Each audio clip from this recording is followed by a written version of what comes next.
Although people were expecting to see a control deck at Pro Tour Murders at Karlov Manor, they were anticipating seeing a two-colored deck at the top of the metagame. And while they would be right in Azorius Control having the second largest metagame share at the tournament, a deck splashing a third color was actually more successful overall at the event, ending the Pioneer portion of the Pro Tour with a 60% win rate with just one deck in the room. That's right, today we're going to take a look at Talia Bael's Jeskai Control deck. The list has a twist on the normal Pioneer Azorius control decks in both its win conditions and the fact that it has a third color, which lets the deck stretch for a couple of extra cards. The list starts off with Yorion, Sky Nomad, as a companion so that you can stretch the deck to 80 main deck cards to fit in the extra lands to support your third color, and add a blink effect onto some of your ETB cards. The deck still has the two main ways the Azorius version wins, with the powerful Planeswalker package of the Wandering Emperor and Teferi, Hero of Dominaria,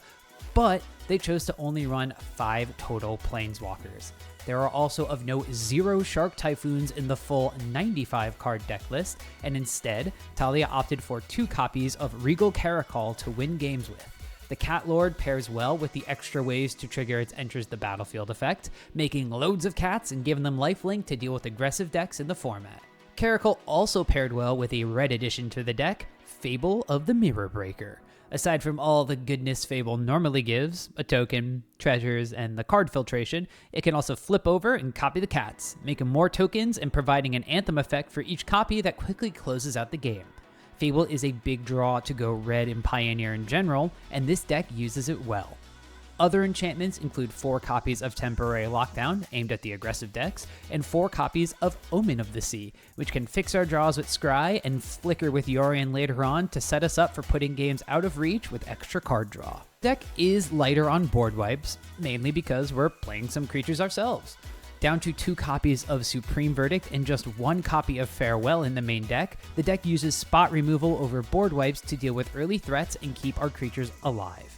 The spot removal of choice include 4 copies of Get Lost and newly reprinted Lightning Helix, with 2 copies of Torch the Tower as exile removal, able to bargain away omens or tokens to get the extra damage clause. The remaining slots were devoted to early game counter magic, picked to try to interact with decks that Talia thought would be present at the PT. The final configuration ended up being 4 copies of Dovin's Veto, which is great against combo and control mirrors, as well as 4 copies of Jawari Disruption to counter turn 3 and 4 plays on curve, as well as a singleton copy as Absorb as the best in slot option with a little extra life gain on the side. Surprisingly, there were 0 copies of No More Lies in the entire 95. 4 Memory Deluge and a singleton copy of Dig Through Time rounded out the card draw options for the deck, making sure that the deck itself could consistently restock its cards. Onto the sideboard, the configuration gave us more creature options as finishers thanks to less board wipes, although we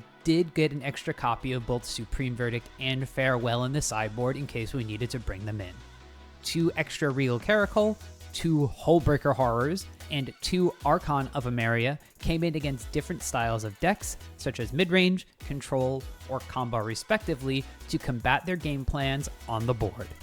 3 copies of Rest in Peace were for graveyard matchups such as Is It Phoenix, while 3 copies of Mystical Dispute came in against any of the blue decks to try to win the counter magic wars. Although we only had 1 copy of this deck in the room, we're able to see that it ended up having a rough time against the combo decks in the room. The 2 different versions of the Lotus Field deck that matched up against, and a single copy of the Amalia combo made up 3 of the 4 losses that the deck wound up having, while Is It Phoenix was the final loss. On the flip side though, the deck performed amazingly against 2 different Boros decks and some of the bigger decks like Fires, Creativity, and a control mirror match against Azorius Control cousin. Now it's really hard to draw concrete conclusions when we only have a single deck to base all our analysis on, but compared to the Azorius deck, which wound up having a harder time against decks like Heroic and Phoenix, the red upgrades that Jeskai gives you seemingly do better against those kinds of decks thanks to some single target exile removal like Torch the Tower.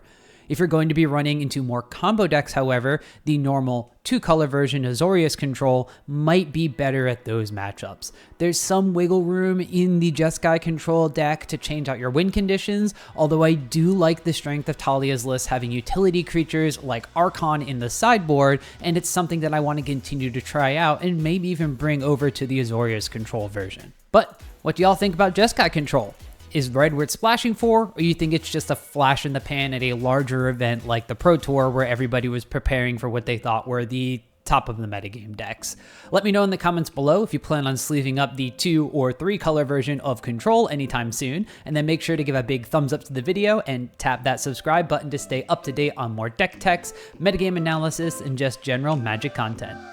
See you later.